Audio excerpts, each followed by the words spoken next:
All right, it's open mic night, which means after the intro, we are going to be taking your calls. But I do have something that I want to talk about real quick before we get to that. Let's uh let's get this thing cracking. Y'all ready? Let's go.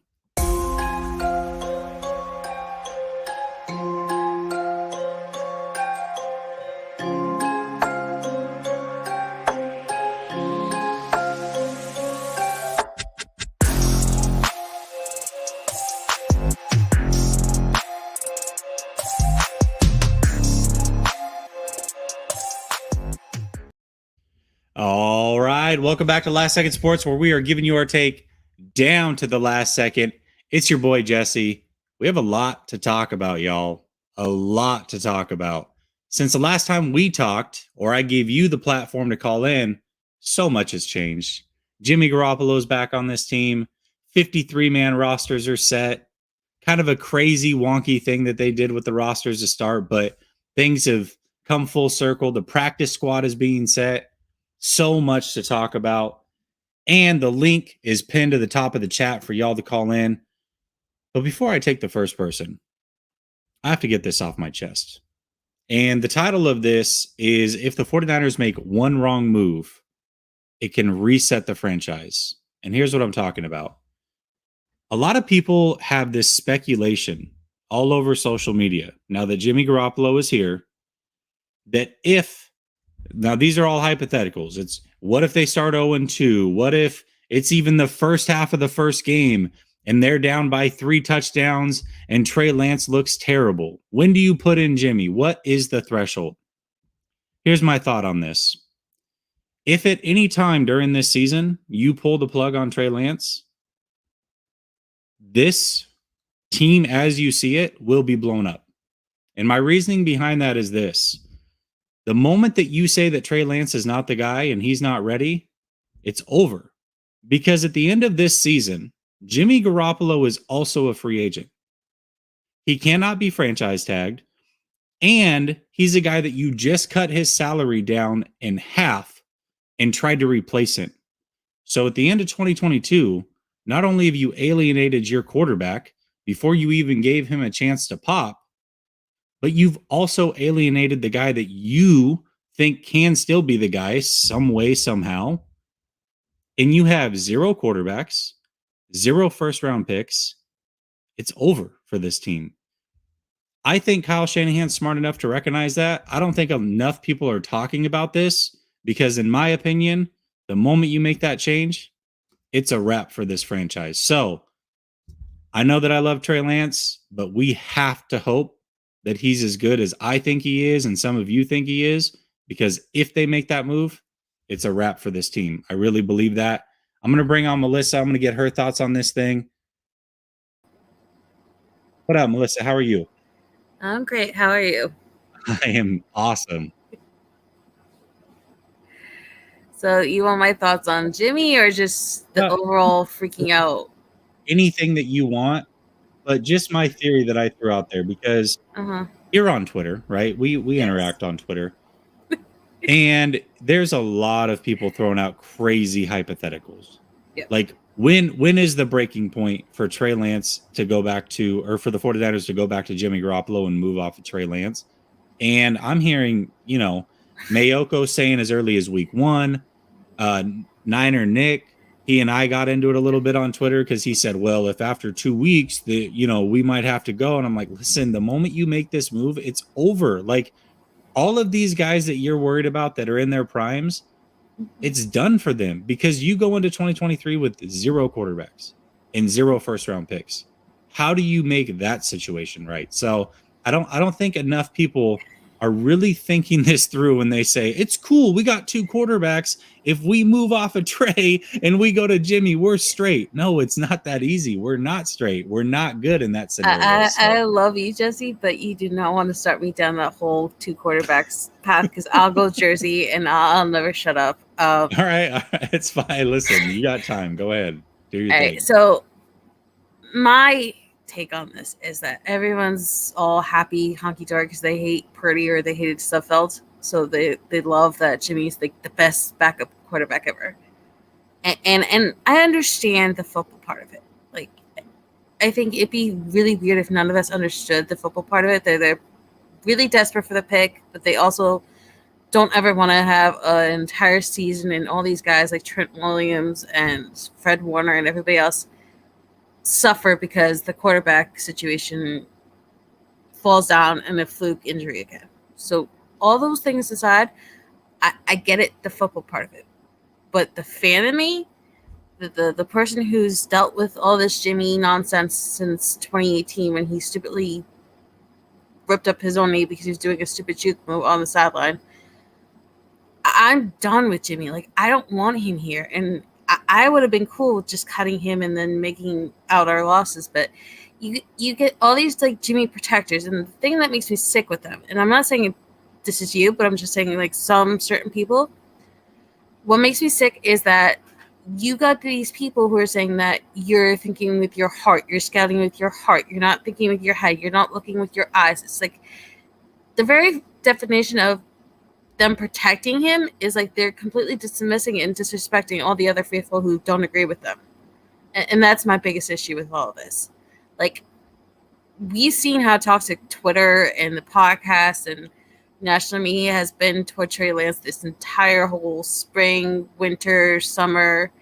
And it's only going to get worse now with Jimmy here. And it's just like, at the end of the day, like, you can feel how you feel. I respect. I always say disagree. Or I agree to disagree with someone. But I don't get this whole... I don't know. These people didn't like Jimmy to begin with. And now that he's signed back, they're just all, like, disrespecting faithful. So that I have a major issue with.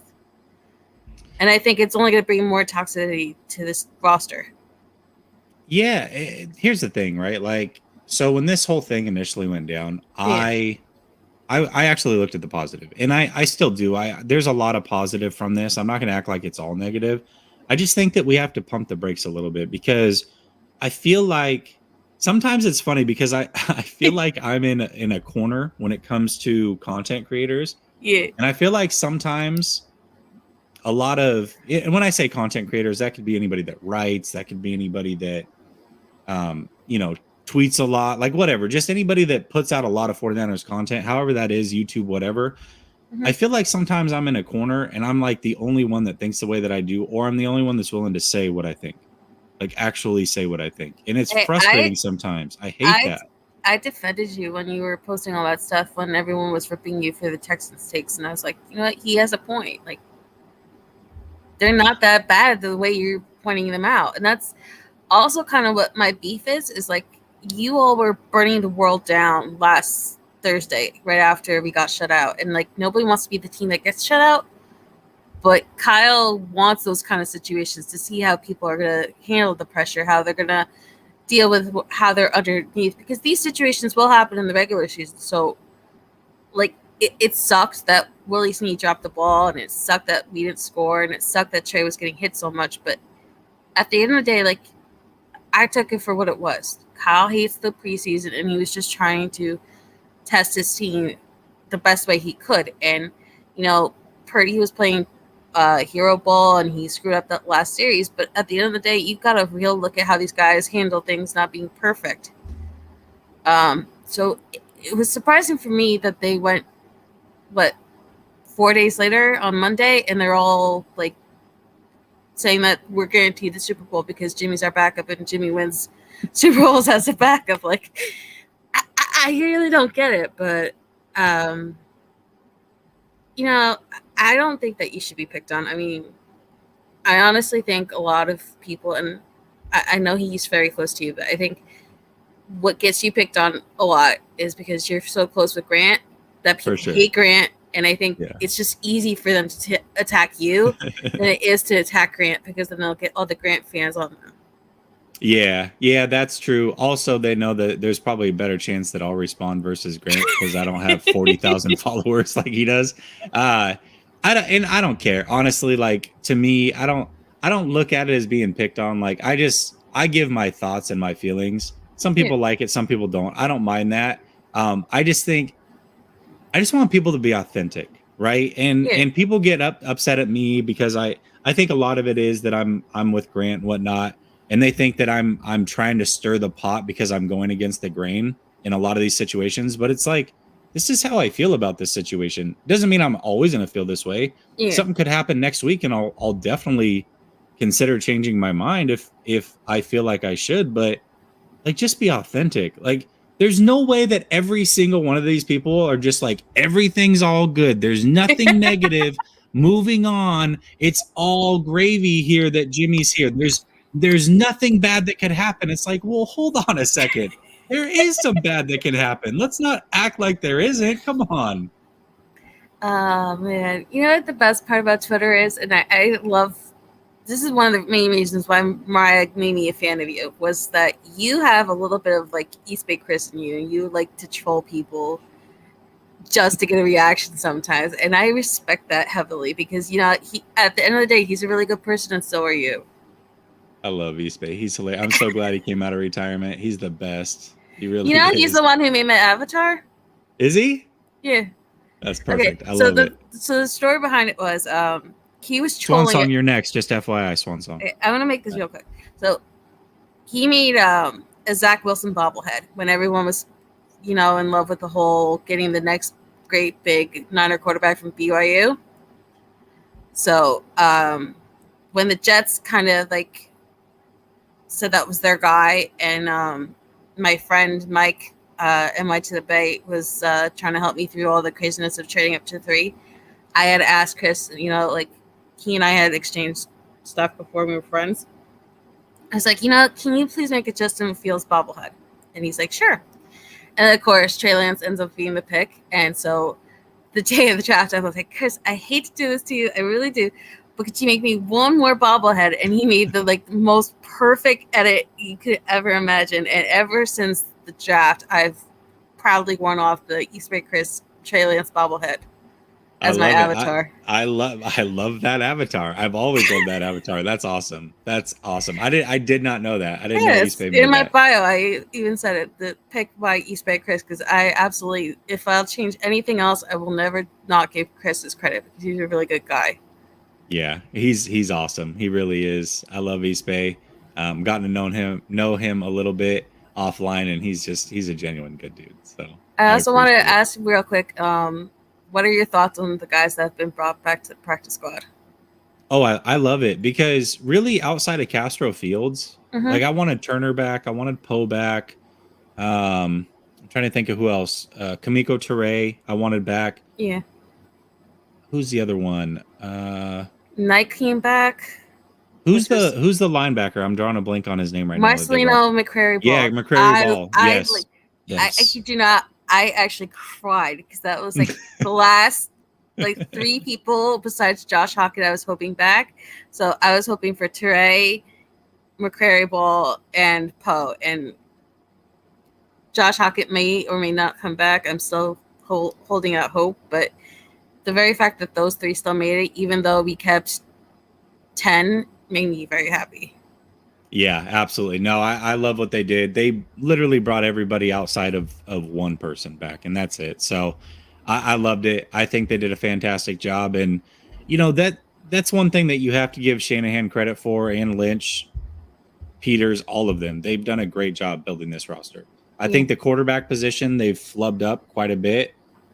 And unfortunately, that's the most important position in football. But outside of that, I think they've done such a good job building this roster and setting it up for the long term. I hope they make the right decision here. And it's rough because I don't trust them to make the right decision with the quarterback position, but we'll see. We'll see how it plays. What I don't trust is when the cuts are going to have to happen. So, like, Jordan Willis and Tyler Croft both made those backdoor deals, and they both signed a 1-year tender, which is still a little concerning for me how many 1 years we have. But I worry who the hell they're going to cut when maybe Curtis Robinson comes off, when Jimmy Ward comes off, when Jason Verrett comes off. So I wanted to ask you and the caller when my call's over, what players do you think end up being cut after those guys come off IR? Oh, gosh. I mean, I think they got to look at the depth pieces, right? Well, first of all, right now they're carrying 3 safeties on the active roster. Yes. So assuming that they keep 3 safeties, which they may or may not, if they keep 3 safeties, then obviously Ward's just going to add to that. They might kick one of those safeties back down, right? Just to have that happen. And then personally, I think it's going to be Tavarius Moore because he still I do hasn't too. gotten back in shape I do ever too. since his injury. I do too. And then I think it's just the other thing is that other injuries are going to happen. And so there's going to be other movement. So it's really impossible to say, like, in 4 weeks, there's going to be some starters that get injured, even if it's for a week or two. So the movement is going to be constant. If it was like, hey, right now we were adding them in, I would say Moore would go down, and I would say probably Croft would go down. Like that, those would be my picks. But Personally, I'd rather be Ross, but that's just me. oh, I like Ross. He's cool. Either one, they're the same player. Whatever. They're both the same player. Anyways, Melissa. All right, have a good one. I You too. appreciate you. And if you ever need to vent about what happens on Twitter, my DMs are always open. I appreciate you. No. Mental health is very serious. If that type of stuff gets to you, I like to have fun with it. I don't mind being picked on. I'm gonna stand true to my word no matter what. Sometimes you still just need a friend to talk to. So for sure, I appreciate it. Thanks, Melissa. Bye. Bye. All right, Swan, I'm going to get to you in a second. Somebody asked about my fantasy team. I've only had one draft. I have 3 total. Actually, I just got done drafting in a 14-team league. I think I kind of killed it, y'all. And I don't want to bore you and be like one of those guys like, look at my fantasy team. I think I did a good job, though. I'm just going to throw that out there. Sky says, stay with Trey. Jimmy's a great backup for injuries only. Yeah, I get it. Listen, if that's the situation where it's like he's just strictly the backup and there's no like wishy-washy, I love it. I love that. I mean, you've got arguably the best backup quarterback in the NFL. You can't hate on that. Chris says, does it make the roster better? Yes. Will it potentially cause unnecessary drama within the fan base? Yes. Who cares about the fan base, though? This can go good or it can go bad. Yeah, listen, I don't care about the fan base. But let's be real. Like, these players are human beings and they have thoughts too. And if you think that at some point they're not going to start to question if Trey's not playing good or have those conversations, I think that that's an unrealistic expectation. Greatness says, I am of the mindset that they should under no circumstances, barring injury, play Jimmy. I agree. Because if they do, might as well throw away the season and say we gave away the draft guy. Thank you so much. You may not have been here right away, Greatness. That was my opening speech, basically, is I don't think people are thinking this through. A lot of people are throwing out hypotheticals. If Trey doesn't do good, when do we put in Jimmy? The moment you take Trey out of the game and put in Jimmy, this whole run, this whole Super Bowl roster, it's over. It's done. Because at the end of this season, you have a broken 23-year-old that you don't trust, and you have a free agent in Jimmy Garoppolo that you can't franchise tag, a guy that you tried to actively replace, a guy that you took half his money away, and you think he's going to come back to your team? Absolutely not. The run is over. So I don't think it's a move that they can make. I'm with you. Yeah, man, what's up? All right. Hey, listen, he's calling for Swan Song. But before I get to Swan Song, I do have to show some love. You guys are great with the super chats, and I have to give you some love. Here it is.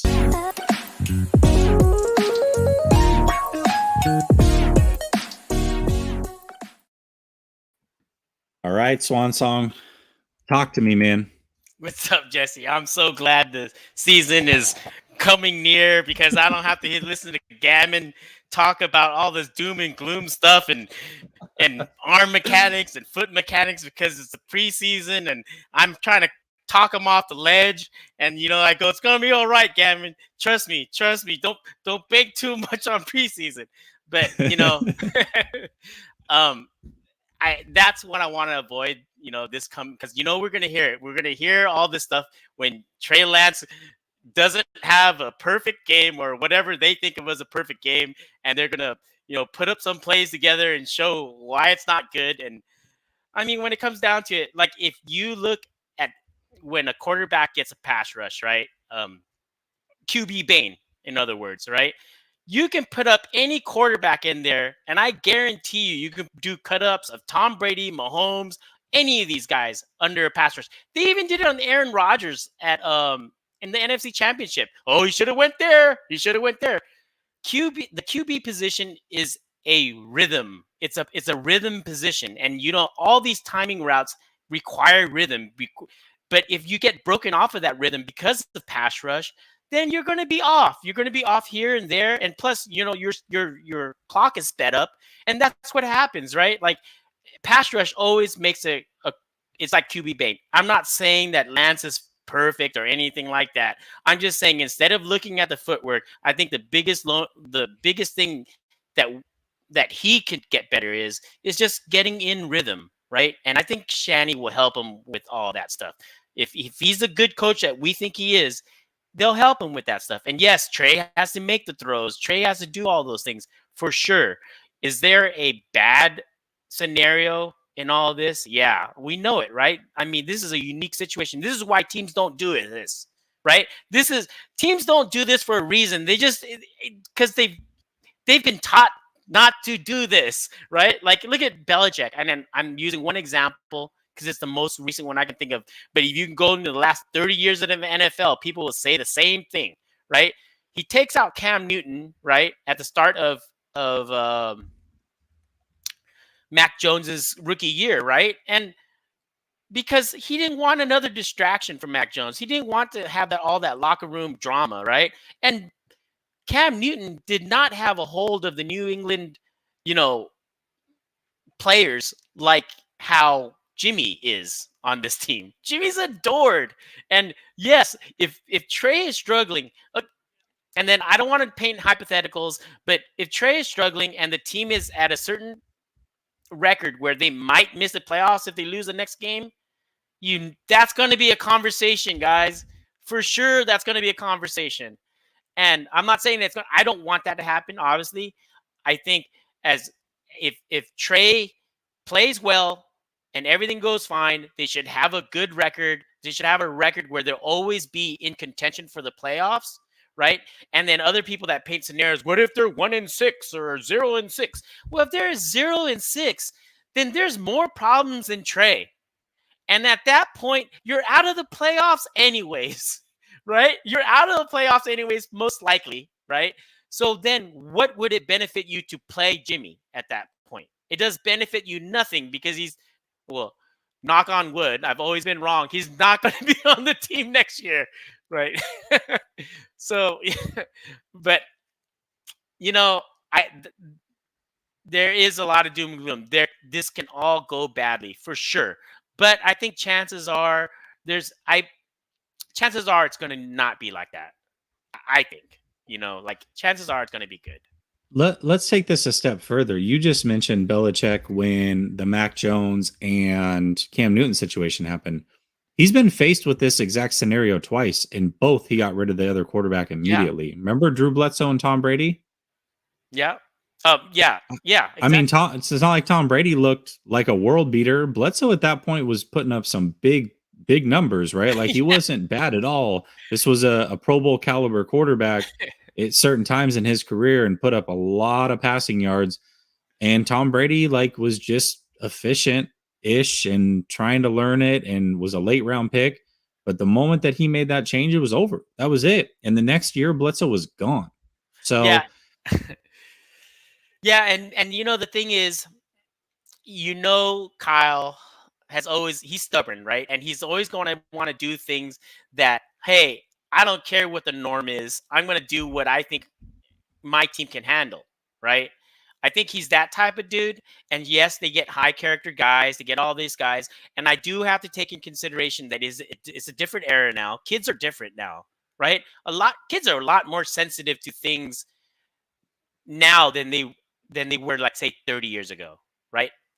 And when I say kids, I'm talking about these 20-year-olds, right?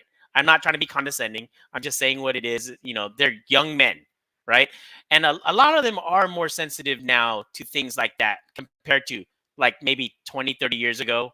But so I give that. But at the same time, yes, there is precedence of coaches with a lot of experience that knows these are the things you don't do, right? And they know this because it's been passed along, right? Like I remember when we drafted Trey and they had Bill Polian, Hall of Fame GM, by the way.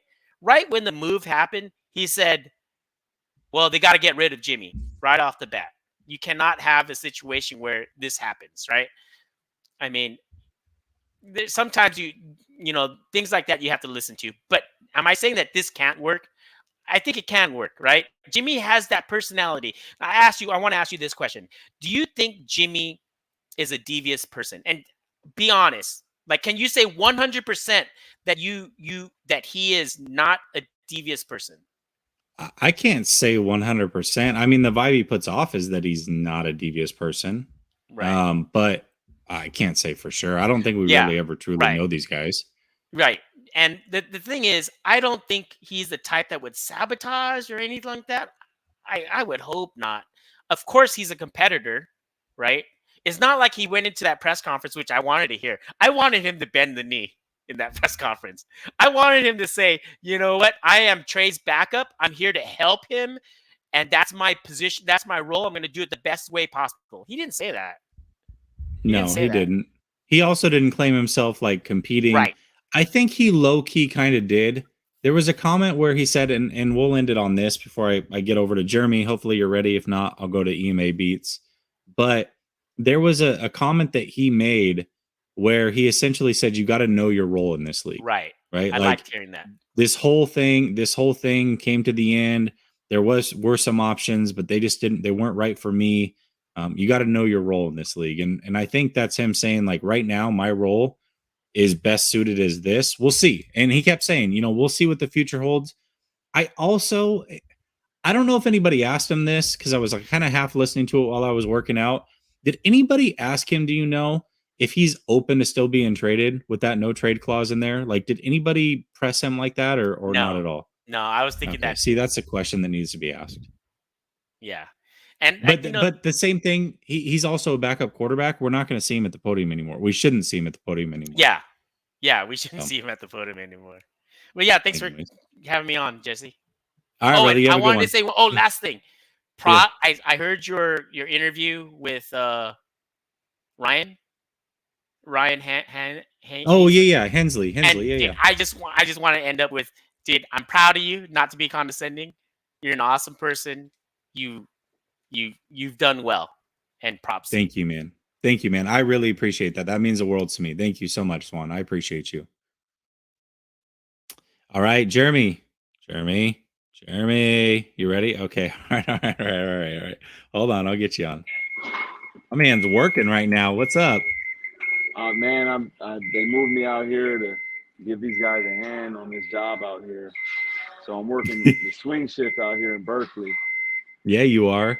Yeah, and hey, listen, I'm like Jimmy. Hey, Jeremy. Yeah. You can't control this. And I know you're on you're literally on a construction site. I love this. But that beeping is going to drive my viewers nuts. I got you. Watch this. All right.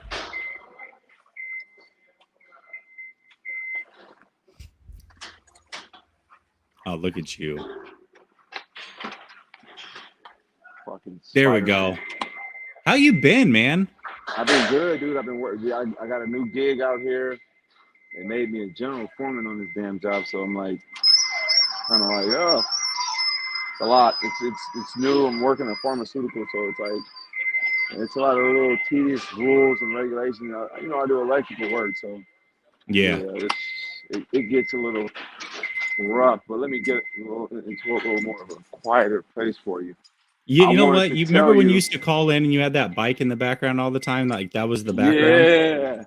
Yeah. This is a little weird. I'm not gonna lie. I'm not used to this, Jeremy. I'm not used to this guy. Look. Yeah. Here I am. Damn it. Hey man. Hey, I know I haven't tuned in. Like I was telling you and Jack, the Warriors had me. I had my full, undivided attention. As they should have. You know what I mean? That was big. I had a lot of money on that. I was talking so much crap to these dudes. Anyways, how you been, man? I've been fantastic, man. I've been really good. Yeah, really good. It's season's about to start, man. I better hear from you on a regular basis. Oh, I'm back, baby. I'm back. All right. I'm back. I mean, I'm not as good looking as you. Face all clean, dude. Jeez, now I got to make sure I don't bring my girl around you, man. God damn. You're a fool. Yeah, dude. But I just wanted to say this because I know you remember. Everybody's talking about quarterback controversy. Yeah. You remember those talks last year? Oh yeah. And I stand exactly where I stood last year on it, and I know you do too. I support my quarterback. And to all 49er fans out there, support your damn quarterback. Period. Don't matter if it's Jimmy. We don't want controversy. We always said this shit. This is why we didn't want the house divided. But I love what you said to, I think it was Swan that just said it, or maybe it was the other caller. It's not about the fans. It's about Niner gang. It's about the 49ers, dude. It's not about us. It's about who we love. And yeah, dude, I'm 100% behind that. What you said was correct. It's not to hell with the fan base. We need. Yeah, at the end of the day, we don't. It's funny because there's still stories coming from some of these big writers that Shanahan wanted Mac Jones, right? Like these guys will not let it go. They won't let it go. And so as soon as Jimmy came back, it was like, oh, we can open that can of worms again, right? Like they don't trust Trey all of a sudden. That I told you they wanted Mac, but the fan base is really what turned this thing. People actually wrote this. No, there's not a chance in hell that we turned anything in that man's mind. Are you kidding me? Kyle's as big of a troll as anybody. Let's be real. He loves to troll us. There's no way we changed his mind. Not in a million years. It didn't happen. Well, who's to say? But my question to you now is, who's to say that Mac Jones would have thrived for us? I mean, you know what's funny is I'm gonna liken it to this. People are also saying, well, you know, Jimmy's here. Told you that they didn't want to get rid of him. They want to keep him. They want him to be the guy, right? And it's like, okay, so let's go hypothetically that Jimmy. The only reason they replaced Jimmy was because of injury, and if he was never injured, he would always be the guy. Well, if that was the case, wouldn't you have just gone with Mac Jones, who's basically Jimmy Garoppolo, but with no injury history yet? Exactly. Like they're the same guy, roughly. So you would just go with that guy. Like I'm sure Mac would have looked fine. Year one, Mac. I mean, listen, I'm not going to hate on Mac. Mac year one was polished. Like he looked good, right? He looked good. But I think that's it for him. Like that's his ceiling. How much he can go up. Yeah, I'm not saying it's a ceiling, but he's at like 85% of his ceiling, to where guys like Fields and Zach and Trey Lance, these guys that just have more abilities, they have so much that they can tap into still. They're just reaching the surface. Now, it doesn't mean that they're going to get there. Does not mean that they're going to get there. And if they don't, that's where the problem lies. But if they do, I mean, all three of those guys could be really, really good. So are you telling me that Trey Lance isn't going to light the league up this year? It depends on what you mean, like light the league up. Like here's my thought with Trey Lance. Everybody knows that I'm like Trey Lance guy, right? Was before the draft. Stand by Trey Lance. And I'll tell anybody that'll listen, he will be the best quarterback out of this draft. Wait till the end of next year and we'll all know. We'll all know. Why do we have to wait until next year? No. I'm saying wait till next year and we'll know for sure, right? Oh, yeah. I think for Trey Lance, around I'll say after the bye week, we're going to see from week 1 till after the bye week, we're going to see a completely different player, in my opinion. I think he's going to be good, and they're going to be able to win plenty of games with Trey. But they won't necessarily be winning because of Trey. I think after the bye week, they're going to be winning games because of Trey Lance. I'm all in on the kid, man. I am too. I'm all in. I'm all in. I don't want to. I'm not. You got fans out here talking crazy, reckless, hoping he fails just so we can get Jimmy back in. You know I love Jimmy. Mm-hmm. Bro, I'm moving with the future, bro. He's here, you know, and I won't be surprised. I'll say it. I wouldn't be surprised if he's lighting them up by week 3. And they're talking big and bad about him. Like, oh, we knew he was going to do this. So he comes out and he puts up, let's say, 260 yards a game, and he rushes for 80 yards a game, and a rushing touchdown and 2 throwing touchdowns. What do you say then? You know? Oh, I mean that's lighting it up. Like that is lighting it up, right? Like that's a great game. What do you want? The kid, I believe in the kid, dude. And if Kyle and John is gonna rock with him, by all means, I'm rocking with him. We gotta stop with this goddamn this quarterback controversy. Sad, but hey, I know you got a lot of shit to do. I gotta go back up there and monitor my guy. Yeah, definitely. Yeah, I mean they're running around like crazy right now. No, hell no. I got good guys on my crew, dude. These guys, all right. Yeah, fuck these guys. Nah.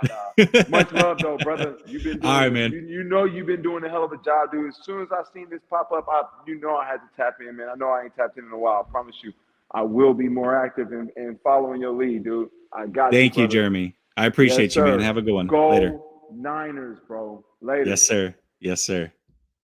Love Jeremy. Man, it's been a long time since I talked to Jeremy. A long time. He's such a good dude.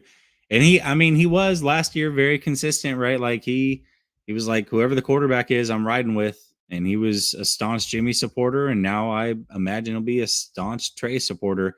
So we're going to go, here's the order. We're going to go EMA beats. So next 3, EMA beats, Eric, and then Wheels Up. That's the order. So EMA, hopefully you're ready to roll. Yes, sir. What's up, man? How are you? Hey, Jess, I'm good. How you doing, champ? I'm doing really good, man. Really, really good. What's on your mind? Man, that's good. First foremost, man, you're part of the press now? No. I'm not a part of the press. Where'd you get that thought from? I could have sworn I heard somebody asking a question, bro, and it sounded just like you. The same, tone, like everything. I'm like, wait, is that Jesse? Like, man. I'm in Tampa, right? So like I could join maybe just the conference calls if I was a part of the press, but I put out a thing yesterday. I want to talk about this for just a second while I got you. I'll stop the timer because I don't want this take from your time. But I put out a thing a couple days ago, and I said I respect what journalists do. It's a hard hustle, right? It's a real hard hustle. It doesn't pay a lot of money. And you got to work your butt off to get there, right? So like these guys that are credentialed and journalists and whatnot, that's why you see a lot of them do like YouTube channels and their own thing. So I respect them. Like I don't want to knock them in any way, but I don't ever want to be in a position where I'm compromised on my thoughts. Like I don't want to be in a position where I get to know a player and so I can't be honest about them, or I get too close to the team so I can't be honest about them. And then my guy Aponte came out. He was on Ranch Show yesterday, and he said something along the lines of, the 49ers like will reach out even to us small guys and tell us, hey, please don't post this or don't talk about this or whatever. And it's like, man, I don't want to be in that situation. I don't ever want to be compromised on my thoughts. I want to be authentic. It doesn't mean I'm right. Like, it doesn't mean I'm right and they're wrong or anything like that. It just means that, like, regardless of what you think of my thoughts when anything happens, just know they're authentic. Like, I'm not compromised. I don't have to say anything. I don't have to be a certain way. I'm just going to be me. I'm going to change my minds. I'm going to take in more information. I'm going to try to be as educated as possible. I'm going to try to get on people that are really smart that will help educate the fan base and bring you guys closer to the team. But at the end of the day, like that's just not for me, man. It's really not. So anyways, I'll get off my soapbox, man. Your floor. Go ahead. No, hey, man, that's honorary, man. And, I feel the same way. It's definitely tough when you're unable to, kind of, be yourself in the, profession that you're choosing to be in, that control system, if you will. But yeah, man, I respect that. And I agree with you totally. But I heard somebody with the voice and I was like, man, is that Jesse, man? I said, next time I see him or, I catch up with him, man, I want to congratulate him. But either which way, you're booming with the last second sports, so it doesn't really matter. They need you. You need it. Right. That's what. Yeah, I like that. That's a good thought. Yes, sir. But man. I want to get your thoughts on the first the Trey Sermon thing. You know how we cut him, and then he makes the roster. We waive him. He gets picked up, and so does Jermichael Hasty. Do you think Kyle's kind of feeling some? You think he's a little pissed off that he got rid of Hasty and kept Sermon on the team, only to turn around and cut him and him get picked up, or you think he kind of doesn't feel anything towards it, or what do you think? No, I thought I projected that Sermon and Hasty would be the two running backs that were cut. Like that was one of the few things that I actually got right when I looked at the roster projections, because they went a whole different 5 running backs, 4 tight ends, whatever. And they didn't initially cut Sermon, but I thought those were the two that would get cut. And the only thing that gave me some hesitancy is that Sermon was a 3rd round pick just a year ago. And I know that Kyle tends to hang on maybe a year too long with some of these guys that were like his guys, right? We saw it with Jalen Hurts and whatnot. So it's just one of those things that he does. And so for me, like, I think that Kyle was totally fine letting both of them go. I don't think he ever had any intentions at all in carrying 5 running backs. I think 4 was always the right number. And at the end of the day, like, you have to be willing to cut the cord. And Sermon might be okay in another system. Like, it's possible that this system is not the best for him and he'll be fine. Hasty actually was pretty decent in this system. He had a little role carved out, but I think the 4 guys he has are the right 4. Yeah. No, I'm really glad that we kept Jordan Mason, because I think he would have been gone pretty quick. You know, we got a gem again, and Hasty had a little bit of an injury problem too. That's another thing that I wasn't really too bothered by it, because we couldn't even get Hasty to play like 6 games straight without seemed like having some kind of injury or something going. And then he broke did he break a bone like the year before? Not last season, was it the season before? He had I want to say it was 2 seasons ago. Something. He was. You're right. He was coming off of something, because I remember. Was it last year? Was it? Yeah, I think it was last year. They were talking about his rehab in the preseason. I don't remember. He did have something though. I swear he did. Yeah, he had a broken bone at some point, and then he kept having little injuries here and there. So we didn't get much consistency out of him. So having a Jordan Mason that's fresh legs, fresh everything, no injury problems, and he's like to go. It's perfect for us. So I'm really glad that we got him. Collarbone click says that's what it was. That's right. Thank you. That's right. It was a collarbone. I knew he broke something. But yeah, so with the Jimmy thing, man, I know everybody's feeling some type of way. I know it was a little bit surprising, but not at the same time, because I kind of figured as long as we could get him a restructure, I was talking about it months ago. If we can get him for half the price to be a backup, so be it. I mean, I said it months ago, even though I didn't really expect it to happen. And so, I mean, I think the only thing that I'm concerned about, as I said, as you put up in the chat, is Trey not getting the same amount of cushion that all of the other rookie quarterbacks from his class that came in. And he's like completely on the clock. He came into a situation where there's a Super Bowl ready team. All the other guys didn't really come into teams like that. And in this organization, I feel like with John and all of them, I don't feel like they're ready to wait around like that. I mean, maybe had Trey been going into the draft when Kyle first got in, as a coach for us, then he's got some time, because we're doing a straight rebuild. But right now, we got this team built, so it's kind of puts Trey at a disposition, and it applies a lot more pressure on him, because he's not really allowed the cushion that Jimmy. That Jimmy kind of had, and then also the other guys as well had, that he came into a class with, like I said, with Zach and everybody else. It's like he's much more, kind of on the clock. I mean, if he goes, 3-6 or something like that, he's likely not gonna, be able to get many more reps. I mean, that's what I'm concerned about. So what do you think about that? Listen, I think it's a genuine concern. Like I said, to me, there's a lot of positive with him being the backup, and I understand all those scenarios. I just think it's naive to think that there's no negative that can happen here, and that these aren't human beings that are looking at this situation and teammates and whatnot. So to me, like, I'm with you 1000% on this whole thing. There's some things that can go wrong, but as I stated earlier, I think Shanahan's leash is probably a lot bigger than the fans' leash would be. I mean, let's not forget that this team last year started 3-5, right? And basically after that Packer game, I would say not the Packer game, whatever the game was after that, from that point on, and then Trey came in. Going into that Colts game, that's really when everybody really was like, okay, Trey, like, let's get in Trey, it's his time. And it just never happened because Shanahan wouldn't allow it. Like, he was going to ride with Jimmy. He was going to give Jimmy that chance. The problem with here's the difference, right? If they had gone to Trey from Jimmy, you're moving on from the past and going into the future. If you're going from Trey back to Jimmy, you're getting out of the future and going back into the past.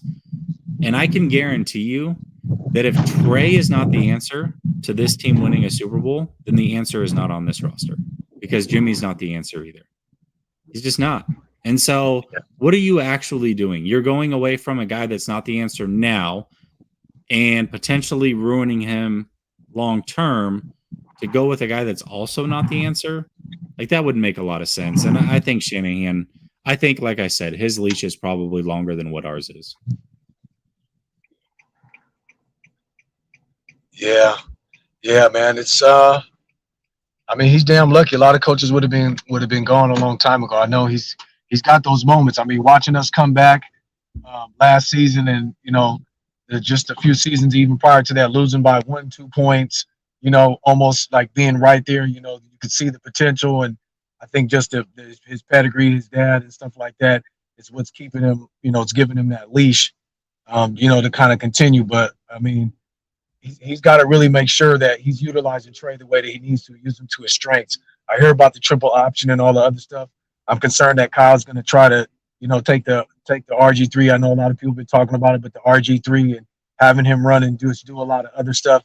I think those things you got to kind of sprinkle in, but don't allow that to be what you use him as a quarterback, solely for. You know what I mean? He's naturally a pocket passer, so it's kind of counterproductive to his what his qualities are and what he really can become.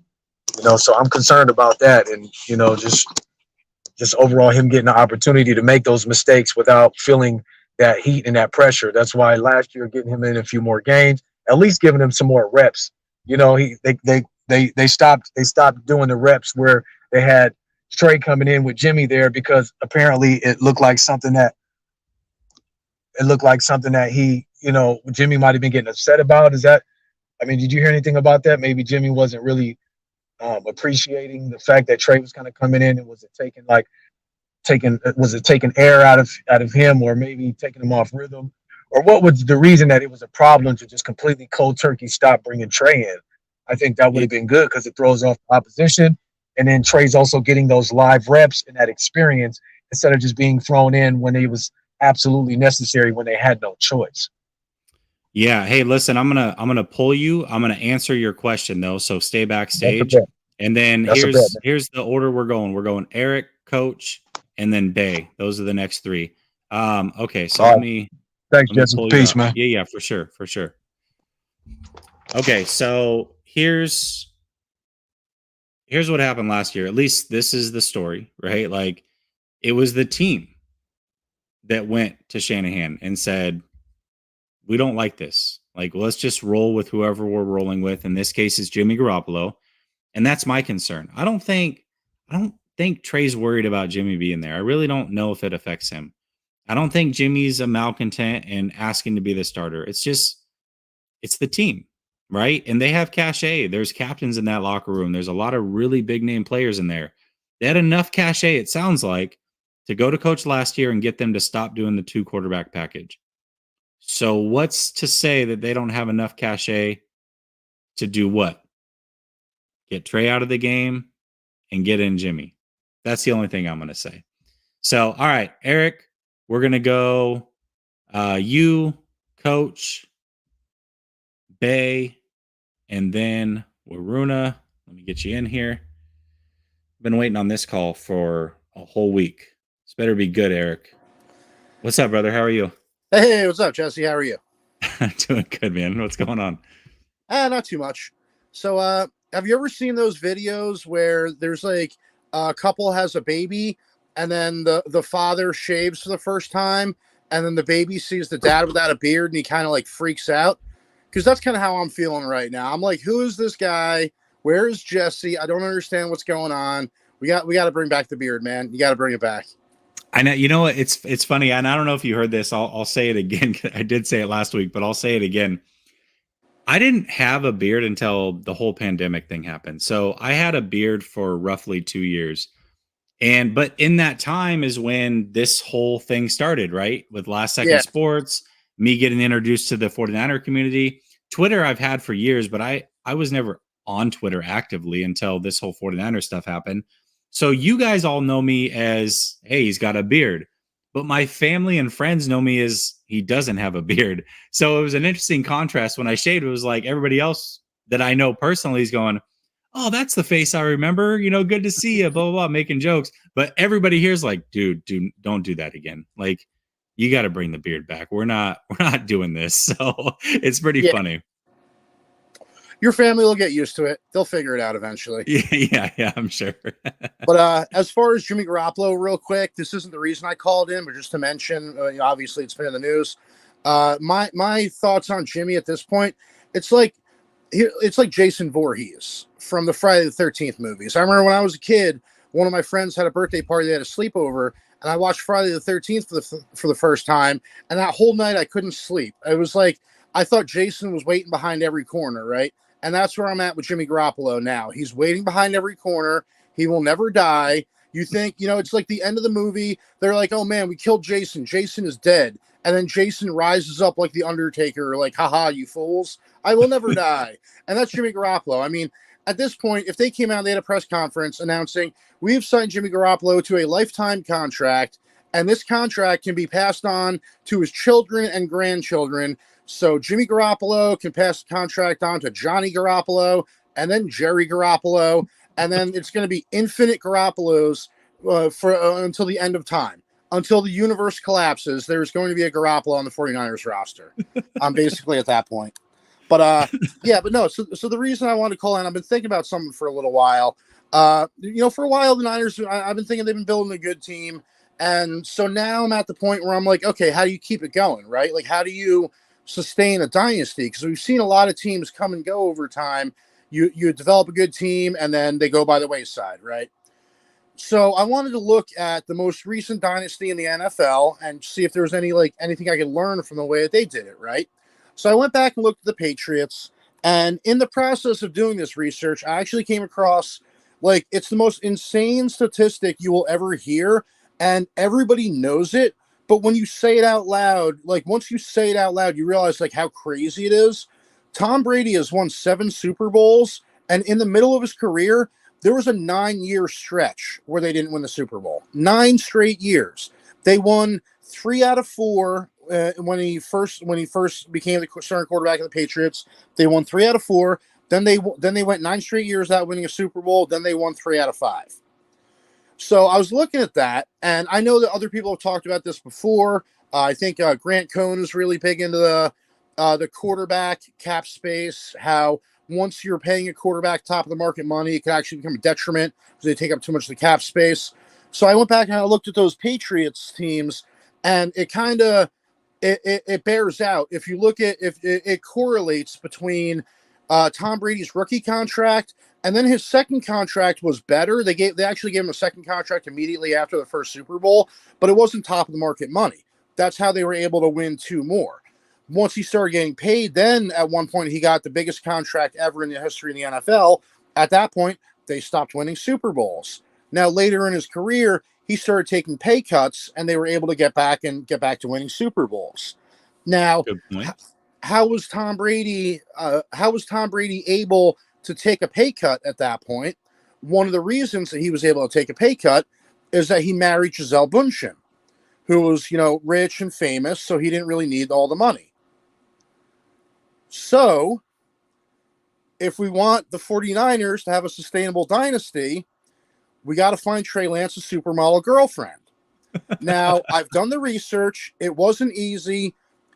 Doing research on the supermodels, it's not easy, but that's the kind of person I am. I'm a team player. I'm willing to do these things for the benefit of the team. So I looked it up and I found the perfect candidate. Her name is Gigi Hadid. She made over $20 million last year. So right there, hey, Trey, you don't need the money. You can take a pay cut. All right. Made over $20 million last year. She's only 27 years old. So she's not that much older than Trey Lance. She was born in LA, so she's a California native. She would have no problem living in California again. She was the captain of her high school volleyball team. I actually literally did research. I wrote all this stuff down. I don't know. I guess I got nothing better to do with my time. But so she was the captain of her high school volleyball team, which shows that she's athletic, but also shows leadership because she was the captain of the high school volleyball team. So that's a good sign. She studied criminal psychology, which is good. You know, a lot of people, you know, you get home from work, you want to sit down, you want to watch some crime dramas on Netflix. That's great. She's into that kind of stuff. She studied criminal psychology. That's excellent. She has hosted the American Music Awards. She's appeared on episodes of Beat Bobby Flay and Scooby-Doo and Guess Who, which is great because Trey Lance is 22. So, you know, a couple of years ago, he was watching Scooby-Doo. He might have seen the episode that she did a voice for. So that's you got a bit of familiarity right there. At one point, she lived on a farm, so she's not high maintenance. She, you know, doesn't need to be going out every night. Like, you know, she's not gonna be dragging Trey Lance to the club. Oh, hey, let's go out and get, you know, our pictures taken. She doesn't care. She lived on a farm. She's low key. That's good. That's a good sign. Now, and she's more than just a pretty face. She has donated. In 2016, she raised $25,000 for the Global Lyme Alliance to combat Lyme's disease. In 2018, she went to Bangladesh on a fundraising mission for UNICEF. They feed hungry children. They feed the poor. That's a really good cause. If anyone doesn't know who they are, if you want to look for someone to donate to, UNICEF is a really good cause. In 2020, she raised $25,000 from Facebook Gaming for Feeding America. And in 2022, she has pledged to donate all her earnings from the fall campaign to help Ukrainian disaster relief, people who have been displaced due to the Russian invasion of Ukraine. So she's not just attractive. She's a good person. She donates to charity. She's obviously got a sense of humor. She appeared on Scooby-Doo and Guess Who.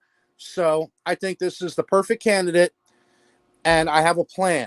Okay, because she has also donated. At one point, she donated to Black Lives Matter movement. And when he was in college, Trey Lance participated in a Black Lives Matter rally. So we got to get somebody who works at one of these golf courses in California to set this up, like a charity golf event, right? Now, whenever they do these golf events, they always pair people up, right? Now, this is why we need somebody on the inside. We get them both. We organize a charity golf event for Black Lives Matter. We invite Gigi Hadid, we invite Trey Lance, and then when they're randomly selecting the pairings, we make sure it's not random. We put them as a pair, Trey Lance and Gigi Hadid, get them out on the golf course, walk in 18 holes, and then let nature take its course. I mean, Trey Lance is a funny guy. He's charming. He's charismatic. He's 6'4". I have a problem with this, though. Hold on a second. Hold on. I have a problem with this whole thing. Trey Lance, I love Trey Lance, right? Like Trey's my guy. But, and it sounds like Gigi's not shallow. I don't know anything about her. It sounds like she's not a shallow person. But Trey Lance, my guy, you got a hair issue. Like, is he ready for supermodel status? I mean, Tom Brady was like perfect, right? Like, he had everything going for him. Yeah, I mean, you got to be on point. This is important. Like, we got to get Trey. We got to get Trey a hair implant. I think you're nitpicking here. I think we're really digging in the minutia here if we're worried about Trey Lance's hairline at this point. But I don't know. But see, the best part is that it's a 2-for-1 shot because she also has a younger sister, Bella Hadid, who's also a supermodel. Is she 22? Well, she's younger. She's a younger sister. I'm not sure how much younger, but she's a younger sister. So maybe if it doesn't work out with Gigi Hadid, maybe Gigi says, hey, I think you'd be perfect for my younger sister, and sets them up on a blind date. They fall in love. They get married. They got that joint income, the joint tax return. And then Trey Lance doesn't need to worry about, when his next contract rolls around, I got to get, every single penny from the organization. And that means you got to, at that point, you got to get rid of Nick Bosa and Deebo Samuel. Listen, Eric, this is okay. I don't know if y'all remember, and I'm going to keep talking about this, but Eric's the guy that also wanted to start a GoFundMe to send Jimmy to space so that he would never be back on this team. It was back when they were like taking signups. So I don't know if I like this idea as much as the Jimmy to space one, but I like where your head's at. All right. So I don't know if Gigi's the one. It's still not too late to do that, by the way. I mean, SpaceX isn't going anywhere. Blue Origin isn't going anywhere. We could still buy Jimmy a ticket. I mean, he's the backup. Like, what does he care? Go to space, dude. I'm gonna think on this one. When we talk next week, I'll give you an answer. I'll give you a for sure on this one. I got to get to these other callers. Just man. think about it. If we can keep that quarterback cap hit down, it gives us a lot more opportunity to sign an extra defensive back or I don't think. a tackle. I don't think you're off on this one. Like I said, I like the Jimmy to space a little bit more, but the supermodel thing's not a bad deal. I will say this within the joke, guys, you got to remember this. This is actually very important. There was a how many year span? Was it a 9-year span that yes wasn't one because he was a higher paid quarterback? That stat does hold up. It really does. So Eric, and brother. I mean, it wasn't an abject failure during that 9 years. During that 9 years, they had the undefeated season where they were beaten by the Giants. They got to another Super Bowl where they were beaten by the Giants. So they weren't a dumpster fire during those years. But they didn't win a ring. They didn't win a ring. And they did when Tom Brady wasn't being paid top of the market money. They won 3 out of 4, and then they won 3 out of 5. I like it. All right, brother. You have a good one, okay? All right, have a good night. Later. Dude, Eric's always, I know some of you guys were talking a little trash. That's fair. But, I mean, come on. That was pretty good. That was pretty damn good. Coach, you good with being on stream? You good? Okay. Here, listen, Grant does the whole. I thought he was going to go Kylie Jenner there. And I'm like, no, we do not need that curse extending to the NFL and to the 49ers. That's the last thing we need is Trey and a Jenner said no, that's not we can't do that. Yeah, but no Kardashians. But Eric, if you're listening, like that's the level of money that he needs. Like $20 million a year is not going to do it. You better go check Giselle what Giselle's pulling in. I mean, like it's stupid money. Yeah, that's the level that Tom Brady got at, like where he doesn't have to worry about worry about what he's making on the NFL level. So and not only that, but I think Giselle's like a witch, so like that's kept him in the league for an extra 10 years. So there is that.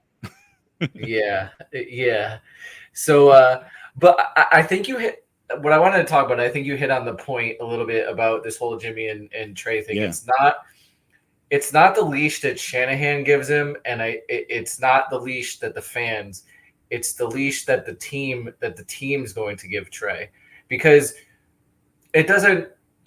Shanahan can decide when he wants to put Trey or put Jimmy in, but like if he wants to give Trey the longest leash, but Ayuk and Kittle are giving him the side eye, giving the kid the side eye every time he comes into the huddle, and like Trent's like that's gonna bring the team down. Like those guys have to believe in that guy, and the danger that they're running is, this team does have a certain belief in Jimmy Garoppolo, whether you want to validate it or not. They do believe in him, and that mental leash with them is probably going to be a lot shorter than it would before if Jimmy's sitting there on the sideline, because, how old is Trent? 30, 34 years old? 33, 34, yeah. 33, 34. Like, a bunch of these guys, they're not, they're on a timeline, right? I mean, football itself, you don't really know. It's, as far as an injury goes, and, your time could be very short in this game. So, like, they're only going to have is they're going to look at if any sort of bad play or bad stretch of play goes. There's nothing to say they're going to look in the sideline like, we got to get Jimmy in here, man. Like, we can't go through this, you know. And I think mentally, just having him there is going to shorten that leash on how long those players are going to give Trey. Let me ask you this. So Niner Nick and I had a good little back and forth yesterday on Twitter about this one, because he was talking about that leash and you know, how quickly, like if he starts 0-2 and looks horrible, throws like 4 picks in 2 games and 1 touchdown, and they're the reason that, like, he's the reason they lost. For him, he said if they choose Jimmy and think Jimmy's the best player for this team right now, he's going to ride with that. And that's fine. Like, it's your team. You should, whatever. My thought process is this, though. The moment that they do that, they better win it this year, because if they don't, we want to talk about these guys that are in their primes. It's over for them. They're never going to win a Super Bowl here, because what's going to happen is you're going to get to the end of 2022. You're going to have a fragile 23-year-old that you've shown no belief in, that may just want out of here to start things over. Like, let's be real. That's a possibility. Or he's not good enough. Whatever. And you've got Jimmy Garoppolo, who's a free agent that you can't franchise tag, a guy that you took half his money away. You tried to replace him, didn't work, and now he's ready to walk. You have 0 quarterbacks going into next year, at least not anybody you can rely on. You have no first-round picks. I think that's the risk that they're running here. How about this one for you, Jesse? How about Trey plays pretty well. He plays decent the first 4 games or whatever. You know, they win. They were 4-1 or maybe 5-0. He gets hurt. Jimmy comes in, and Jimmy plays well. You go back to Trey, like, or you ride it. Like, I have an idea what you and I probably would do, but what does the team do? When if Shanahan wants to go back to Trey, does Trent and Kittle come in the offer and be like, whoa, what are we doing? You know, because and then what happens when you go back into the playoffs and you have the same problems with Jimmy all over again. You can't, you know, and now you've got to, and you think about, oh, let's go back to Trey. Well, you just missed out on a whole season where the kid could have been seasoned, right? Where the kid could have gotten experience, right? And I think there's, on paper, it's great, right? You've got 2 starting quarterbacks. Sure. You can go back. Like, I wouldn't necessarily have a problem if this was like, I don't know. I don't want to say Mitch Trubisky, because I don't know that he's like a starting quarterback. But I'm trying to give me a name of a starting quarterback that's on like the bottom, I guess the bottom tier, like one of those. Like an Andy Dalton. I don't know where Andy Dalton is, but like that type of guy that was in the league. I don't have a problem if he was from another team, like, because the team wouldn't have that affinity towards that player, you know. But because it's Jimmy Garoppolo, they do, and I just think it can pose a lot of problems, you know, with the team, with the players. That's why I think you don't see teams do this this is very, very, very unique. Teams don't do this. When they move to another quarterback, a younger quarterback, whatever that guy, the incumbent was there, they get him off the roster, because you have these problems. It's like, you know, it's like when the captain, you know, the guys get shipwrecked on, or sorry, they go on an island and you burn the ship, so your crew doesn't. There's no way back, right? You're just going forward. Yeah, absolutely. And even better yet, like, let's just say that instead of Jimmy getting traded to the 49ers, let's say he'd stayed on the Patriots, okay? He'd stayed on the Patriots. They had gone to a Super Bowl and an AFC championship. He'd had some injuries. They brought in Mac and then let him go. And now the 49ers are looking for a backup quarterback. Totally fine. Like, Jimmy playing on another team he's a starting level quarterback. We can make him our backup for a year. That would have been totally fine. It's just that he's been in the locker room with these men, and there's a perception that he's led them to all of these amazing things. And that's a perception that some of those players do genuinely feel. I mean, Eric Armstead talked about that very thing. So, that's just, it's the way it is. I mean, these are, like I said, these are human beings, period. Yeah. They have thoughts, they have feelings, and they're going to talk about them. Right. And I don't necessarily worry about the pressure getting. I don't think Jimmy creates more pressure on Trey. I think one of the reasons why they like him is because I think the kid does well with pressure. I think he puts a lot of pressure on himself the way, because if you look at his pass, he bets on himself. And right, when you bet on yourself, that's a lot of pressure you're putting on yourself. Right. So I don't know that Jimmy in the back will, I think he's built for that.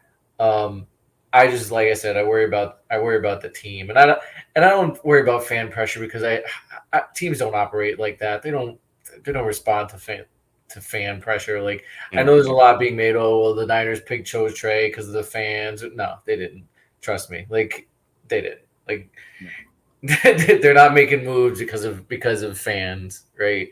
So, I'm not worried about that. To me, it's about the team because Kyle can't control what those guys think. Yeah, no, absolutely not. And there's no way, like, somebody, I forget who it was. It was like a big time reporter the other day came out and said that pressure from the front office / fans made it to where Kyle not only took Trey instead of Mac, but also passed up on Tom Brady. Like, okay, do we really believe this? Like, come on. There's no way that this is possible. No way. Well, I could, not fans, but I could see maybe if there's other voices in the building. But to me, from what I understand and everything, is that Kyle has the majority of the power in that building. So I don't, especially when it comes to a quarterback, like, can they really sway him, or can they really put one over on him? I mean, I just don't know. And especially, it's been pretty clear that Jimmy Garoppolo was not his guy. So, like, if I were in his shoes, right, and I wanted Kirk Cousins before, and I had to deal with this guy, Jimmy Garoppolo, and now I come to a situation where I can get the quarterback that I want, and then you're going to tell me, oh, now I can't. Like, I'm going to fight like hell to get the one that I want because this is my job, this is my career, this is my like, give me the tool that I need to operate my offense. So yeah, it's possible, but I just don't see why it would happen. The quarterback and coach are so connected, especially in the NFL, like, regardless of whether it's offense, defense, or whatever. So I just couldn't see him buying into another quarterback, but then getting forced to pick Trey. If he did do that and he allowed that, that's stupid. And that would be 3 times, Coach. Like, I'm going to get you out of here in a second, but that would be 3 times. That, because remember, they took Jimmy when he wanted Kirk. Kirk was the plan. And self-admittedly, he had a little bit of depression after that. He had some down days after that. These are his words, not mine. This is what he said.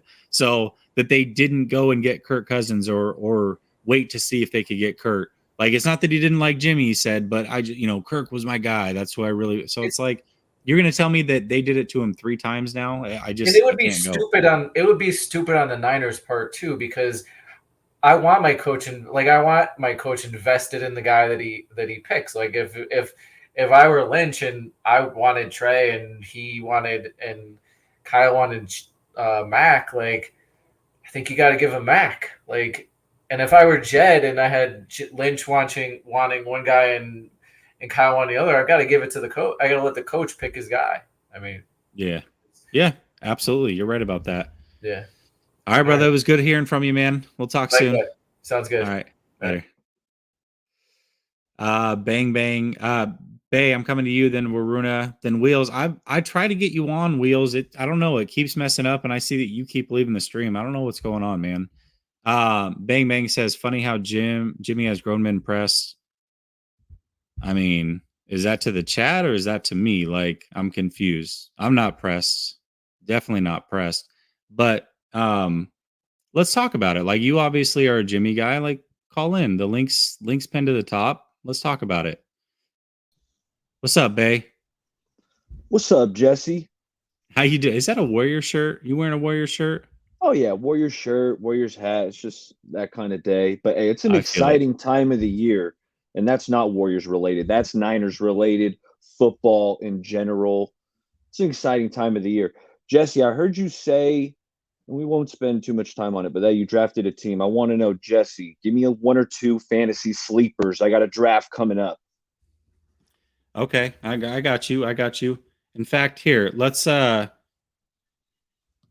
here's some guys for you. So one you're gonna know, Damian Pierce, the running back Yeah, that we just saw for the Texans, right? He's kind of lighting everything up. yeah, he looked good. Um, Tyler Algier, I think is how you say his name. Yeah, Falcons. BYU. I liked Yeah, him coming out of BYU. Out, he's a physical runner. absolutely, Yeah, absolutely. And here's some guys that are kind of some kind of bigger names, yeah. but are falling late in drafts. I got Robert Woods. This was a 14 team league. I got him super, super late. He's the number He's going to one. be, he's the number one, He's the number right? one. But he's Yeah, coming off of an injury. They replaced him for the Rams. He fell super late. And in all my mocks, he's fallen super late as well. And I'm the type of guy, man, like when I get into a draft, unless it's like a 2 QB league, I'm the last guy to take a tight end and I'm the last guy to take quarterback. And I'm going to take two right away and just kind of stream them throughout the year playing on matchup. So tight ends are kind of like my jam. yeah. Um, Robert Tonyan, Komet, Irv Smith, and Brevin Jordan. Those are my four guys that if I can get any of Ooh, those two, I'm good with. So those are my guys. I like that. I like that. No doubt. Thanks for sharing that. One Yes, guy sir. Yes, that sir. I'm going out of my way to draft is Alan Lazard. That's probably baller sleeper. I think Lazard's going I to like have, those. 85 catches, 1,100 yards, probably, 8 touchdowns or so.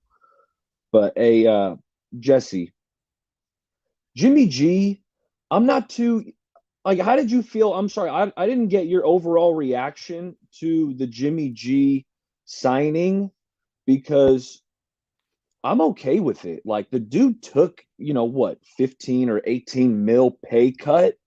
And this is Trey's team. We know that. Kyle knows that. The team knows that. Jimmy knows that. Jimmy's only playing if Trey gets dinged up, right? Which, knock on wood, hopefully it doesn't happen.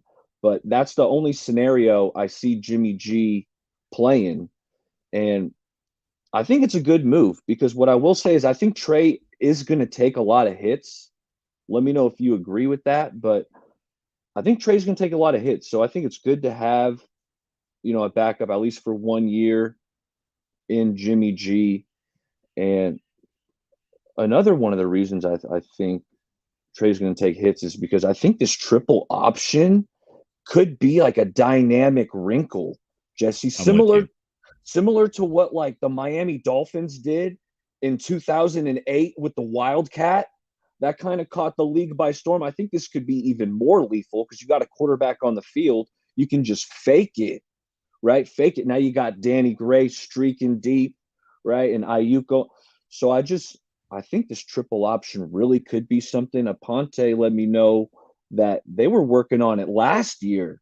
So it's something that's been in the offense for some time. We haven't quite seen it yet. I think this triple option could catch the league by storm. I think so too. I think that there's going to be, first of all, Kyle Shanahan, let's get this clear. He's very aware of this offensive line and how good it's not right now, right? Especially if McGlinchey doesn't play. And he said as much by taking Trey out earlier than what he wanted to in that Texans game.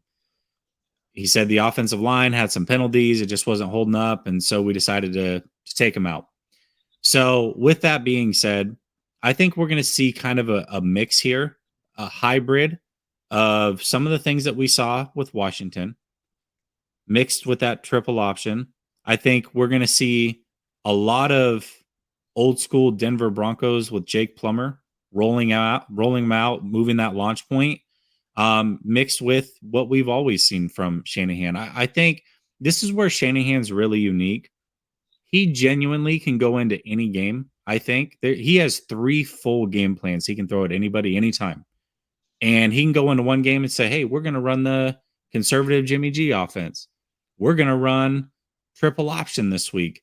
we're going to run We're going Falcons deep to Danny offense. Gray, Brandon Ayuk. Exactly. We're taking the top off. There's so much, and not only that, but they can change it quarter to quarter, half to half, series to series. Like there's just too much, and then you add that in with the weapons that are on this team. It could be scary hours for the rest of the NFL for sure. It really can. Hey, I'm salivating at the offense that you were just describing right there. I think it's going to be exciting. And then you just look at the defensive side of the ball. This defense is loaded. I mean, the D line, Kamoko Ture, a guy who I know you like and I was hyped up about, he's on the practice squad. It's just this D line is so deep. The linebacker core, arguably the best in the NFL. The defensive back room is improved with Charvarius Ward. I think we're going to see an aggressive style of defense, more press man, cover one robber, right? And the thing is, Jimmy Ward's out 4 weeks, Jesse. I think that'll be what we close on. You know, how do you feel about George Odom going to be in that position? What are you thinking there? And hey, my boy Tart's out there. You know I'm a Tart guy. I don't know why they haven't called up my boy Tart, but what do you think? Just talk about the defense in general. Yeah, listen, man. I think, look, two things. Let me answer your Jimmy question just real quick because I realized I didn't answer it. Jimmy Garoppolo. Yeah. I actually came out with an instant reaction. It was just a couple minutes. I was positive in there. I mean, it was mostly positive. I'd say 90% positive. I see the positives with this. And this is just being real. And I don't think it'll happen because I think Jimmy is a starting level quarterback in this league. He'll hopefully for him, he'll get another opportunity after this year. You know, come in, be a good soldier, be a good backup, and then get your chance next year. But I wouldn't mind doing this every year with Jimmy. If it works out year one and we know we've gotten Trey and we're moving on, like if Jimmy could be a backup next year, like at this point, like there's no $7 million. Yeah, there's exactly good. That works. There's no all of a sudden there's no pressure, right? Like there's no, oh my gosh, is Trey going to be bad? Are we going to have to go back to Jimmy? Like those questions are answered after this year. So if Trey's who we think he is, it's his team anyways. There's really no threat of having Jimmy Garoppolo on this team long-term as a backup. Now, I don't think it'll work out that way, but I wouldn't hate it, right? Like that's a really good backup to have. That's an okay problem to have. I'll take that. So for me, I'm fine with that. When it comes to Jimmy Ward, I'm with you on Tart, and he was throwing out some cryptic tweets. I really thought he was coming back based off of some of those tweets, but I'm also big, and he's on a practice squad right now with Philly because they cut him when they went and made the trade for Chauncey Gardner-Johnson from the Saints. Anthony Harris is out there. I would take Anthony Harris before I would take Tart. Either one of them would be fine. I don't think they're going to do either, but I would feel comfortable with those guys for sure. No doubt. Hey, Jesse, nice catching up with you. I'll let you get to these other guys, and we'll talk soon. All right, brother. You have a good one. All right. All right, Waruna, I'm going to bring you on. Do you not want to be on camera or do you want to be on camera now? I'm confused. You're good? Okay, all right. You like moved to the 49er spot. So I'm like, all right, maybe he's good being on camera now. What's up, Varuna? How are you? I mean, after a long time. I'm doing good. How are you? I'm doing fantastic. It's been a long time, man. It's like all the OGs are showing up tonight. I like this. It means that we got football season around the corner is what that tells me. Yes. So, I mean, been thinking about this Jimmy Garoppolo situation. I mean, it's like a continuous rabbit hole that you get sucked into each day after day. But the first thing that I cannot understand is the thinking behind 49ers front office. I mean, why are they hesitating to either cut Jimmy or move away from Jimmy? Because if you think about it, I mean, let's say there are teams that wants Jimmy as their starter, right? But none of these teams have a Super Bowl caliber roster. It's not like the situation compared to Colts did with Peyton Manning. Manning went away to a Broncos and he won a Super Bowl. Jimmy is not going to do that. So what's your hesitation? Are you afraid that Jimmy is going to win a Super Bowl somewhere else? No. If he couldn't win a Super Bowl with the roster he had with 49ers, he's not going to win a Super Bowl anywhere. I mean, I can bet my life on that. So that's the first thing. The second thing is, I don't understand the fear with that you start getting injured. If that is the logic behind Jimmy be your backup, because think about this. I mean, uh, um, Bills, they had Mitch Trubisky. I mean, he is a capable. I mean, he's not the best starter. He's still a good starter. I mean, his deal was like 2 million. Did Bills hold on to him? No, they let him go. I mean, even when the year, I think in 2021, 2020, when Dak Prescott got injured, Andy Dalton filled in. But was he there the year after? No. No other teams are doing that because they know they are going to go with their starter. If something happens to that starter, shit happens. You just move on. I mean, you basically try to do the best recovery in that season, and try to prepare for the next season. That's what you do. So that's what I can't understand, why they are trying to complicate things which it shouldn't have been in the first place, because you already said to the whole world when you drafted up 3 first round picks, so and so forth. That's the other reason I'm trying to understand what's the logic behind this keeping Jimmy Garoppolo thing. And finally, I have to remind everyone who is saying, okay, with Jimmy Garoppolo, our squad is really good. We have a Super Bowl caliber roster. With Jimmy Garoppolo as backup, if something happens to trade, we have a playoff caliber roster, not a Super Bowl winning roster. Because I'll tell you this, a simple fact. During during Shanahan's time with San Francisco, 49ers playoff record is 4-2.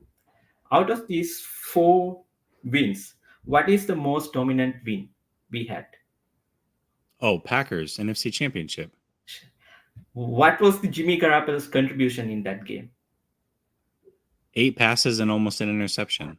So there you have the answer. So Jimmy Garoppolo is not going to make you a Super Bowl caliber roster. So he will keep you as a playoff caliber roster, nothing more. So why are you trying to make all these controversies, the locker room divide and everything? As you said, they are human beings. I mean, they were trying to go through a wall for Jimmy Garoppolo, these guys, right? Because even I really doubted Deebo Samuel's commitment to this team during this offseason. Still, he is not in his best shape. He doesn't have the chemistry with Trey Lance. Ideally, it should have been the other way. He should have been pumped up along with Brandon Ayuk to play alongside Trey Lance, this new QB who has much higher ceiling. We are not seeing that. So why are you willing to risk everything to keep Jimmy Garoppolo just as a backup? I don't have answers. I mean, I believe I can find answers to like some quantum theory or something, which even I don't understand, rather than trying to figure out what's 49ers thinking behind Jimmy Garoppolo. We don't I don't I don't think we ever know what they're thinking with some of these crazy things they do, right? And sometimes it works, sometimes they don't. I just let me try to put this together, because first of all, let me say this. It's funny because our whole conversations for the last 5 days have been centered around this quarterback situation. And I get it. Like it should be. There's a lot of craziness going on. We all, either thought Jimmy was going to be gone or whatever. But the real problem at hand is this offensive line. I mean, it doesn't matter if it's Trey, Jimmy, or Patrick Mahomes. This offensive line is a problem, and not in the good way, right? It potentially could derail this whole season, regardless of who the quarterback is. But when it comes to the Jimmy Garoppolo thing, I have to imagine, again, to me, we're all having our conversations. What if this? What if that? I think Shanahan's looking at it and saying, just like last year with Jimmy Garoppolo, Trey Lance is the quarterback barring injury. It doesn't matter what the record is. It doesn't matter what happens. It doesn't matter what you write. None of that matters. So he's not looking at it as a threat to Trey Lance in any sort of way. He's just looking at it and saying, okay, if we have an injury, I got a guy that can keep us afloat for a couple weeks. But this is Trey's team no matter what. There is no competition here, right? And then we're on the other side going, this could be really bad. And I agree, it can. There's definitely some blind spots here.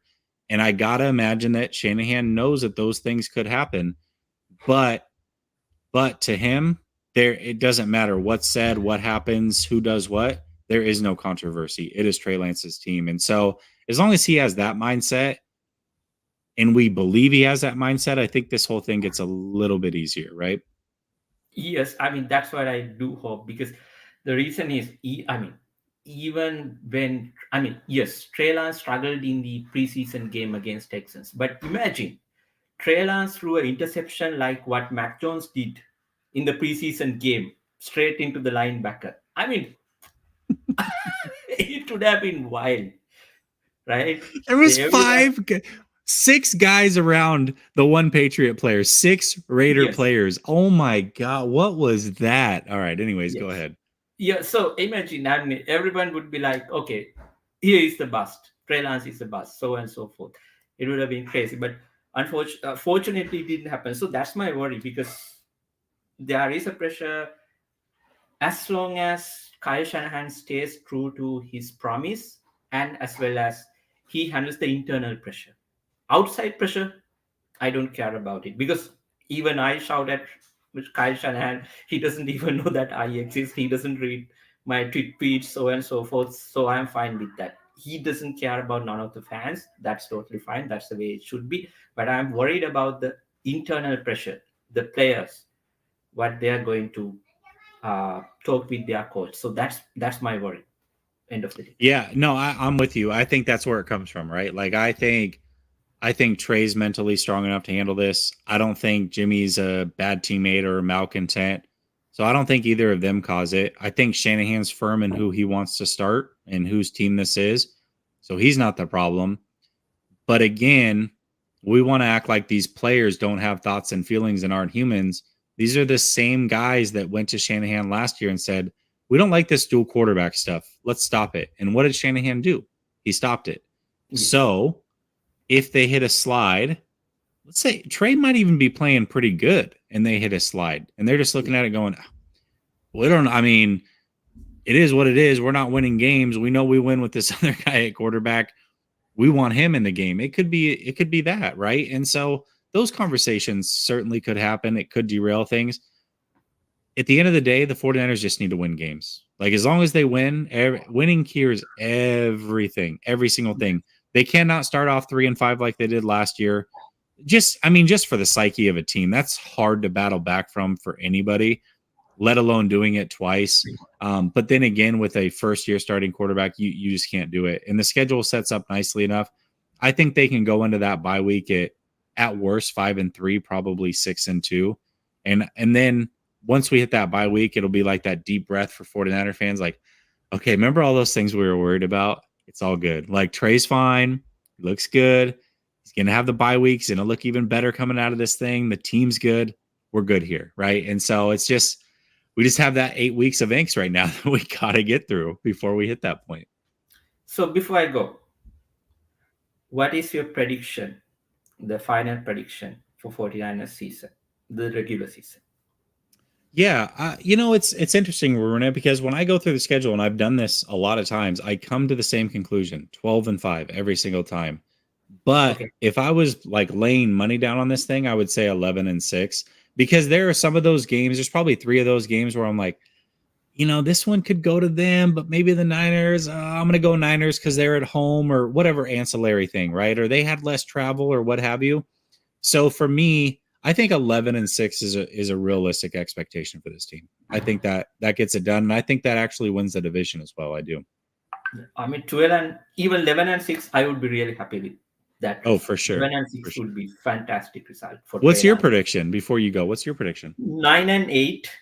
Okay, that's what I do think, but I hope it would be 11-6. I would take 11-6 any day for the first year for Trey Lance. I think the floor for this team, I think it's good enough that the floor to me is 9-8. I think the ceiling is 13-4. Like I think they can win 13 games. So anywhere in there is realistic. 9-8 is completely realistic. 13-4 is realistic. I'm just gonna hedge my bet and fall right in the middle. Totally realistic. I mean, it was. Hey, it was nice good talking to you, Aruna. Yes. Okay, see you again. All right, brother. All right, Jamaican boy, bringing you in. You've been waiting a while. Hopefully, you're ready to talk. Again, another guy. It's been a while since I talked to. Oh, I got a bad echo, Jamaican boy. Leave real quick and come back in. I don't know why. I had a really bad echo, and it's probably StreamYard because you've been sitting in the back for a minute. Yeah, it's because I was in the store. That's why. Oh, it's still really bad. Yeah. Hello? The echo's hella bad, Jamaican boy. Leave and come back. Leave and come back. All right, we'll try that again. We'll give him a minute. Man, y'all going at it in the chat. I love the chaos. Don't get me wrong. I love the chaos. Just be respectful. One thing, you know what? I wish I could ban it. Maybe I can. You know what emoji I hate more than anything? That clown emoji. Can't stand that thing. Feel like it's disrespectful. I don't know why. I can't stand that emoji. So maybe I'll figure out a way to ban that thing. But y'all keep it respectful in the chat. But I do like the discourse. Trust me, I love the discourse. All right, Jamaican boy, let's see what's up, man. Is it still echoing? No, we're good. I got you. All right, man. Hey, what's up, man? How you been? Nothing, man. Nothing. I'm doing good. I'm working and stuff like that. Good, man. What's up? Are you like engaged now that the season's about to start? Nah. I remember the news that I did want to break to you too. I'm gonna be a dad. What? Yeah. Congratulations, man. That's awesome. This is your first kid? Yeah. A little baby girl. Damn, man. That's awesome. When's she due? November 7th. That's incredible, man. That is so awesome. Hey, chat, give him a round of applause. That's first kiddo on the way. That's awesome, man. That's there's no better feeling, man. I know people tell you this, Jamaican boy.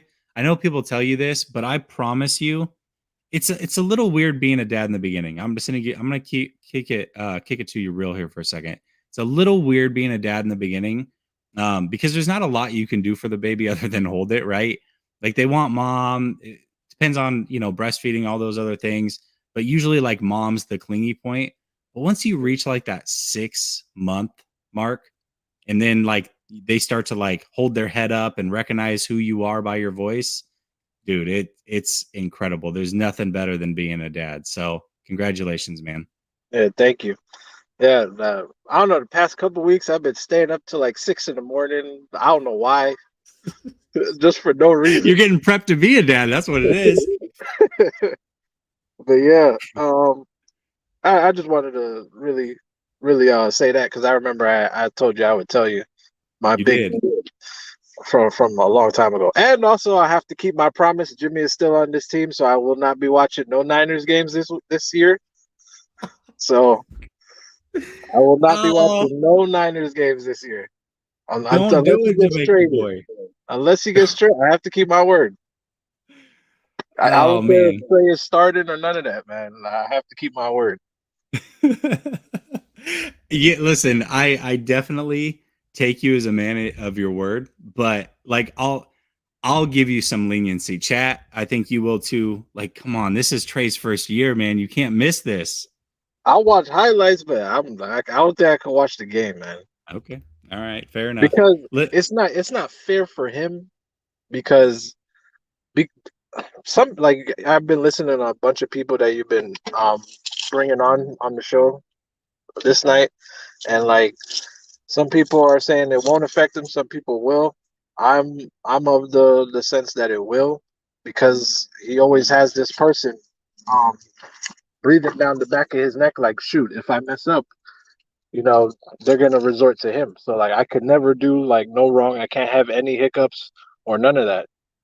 I think it's a very short leash, and there will be no type of leniency with Trey. Like I think it's very unfair what they're doing to him, and they could have brought in a different backup and like cut their losses with Jimmy. They didn't have to bring him back. What do you think's more unfair? Do you think it's more unfair that this offensive line is garbage in front of them, or the fact that Jimmy Garoppolo is sitting as the backup? What's more unfair? Yeah, what's more unfair? I would probably go with the O-line because Jimmy had somewhat of a decent line outside of Brunskill, I believe, playing center because Weston Richburg was hurt in the Super Bowl. Was it Yep. Brunskill that was playing center? Yeah. So Yeah. outside of that, for a little, that year. Yep. yeah, outside of that, he's had a solid O line, and the fact that because he's mobile, I guess they felt like they didn't have to delve into the O line as much because Jimmy is not mobile. I think that's still unfair. You want to protect your franchise QB at least, the guy you invested. Well, to Kyle's credit, we only gave up 2 first rounds and we did a swap, but it's For 3 sure. first rounds. Right. Yeah. Absolutely. Okay. Absolutely. When I saw them resign him, I'm like, what was the point of drafting this kid? Like, you haven't shown no type of faith that you're all in for him. You keep hovering this boogeyman over here that's really no better than he is. You gave Jimmy like a whole bunch of years to prove himself, and you could say that Jimmy doesn't need to practice because he knows the plays, he knows the system and all that stuff. Yeah, right. He can't read defenses. He still makes the same mistakes over the middle and stuff like that. But he is a good backup. But still, could have found somebody else. Yeah. And listen, I mean, he is a very good backup, best backup in the arguably the best. I like Huntley over in Baltimore. I like him a lot, but arguably the best backup in the league. I think like I said, I definitely see the positives from it, but there is, to your point, a lot that can go wrong with this. What if? This is just back to you watching these games. What if they start out 3-1 and Trey looks really good and it looks like everything's good? Like, is there any leniency for you on this thing? Like, can we get you back, or is it a wrap for you? He has to get traded, man. I'm sorry. I feel it. I mean, I'll be compelled to watch games and stuff like that, but man, don't get me wrong. If we're on like a 5-game win streak, I might watch a game or two.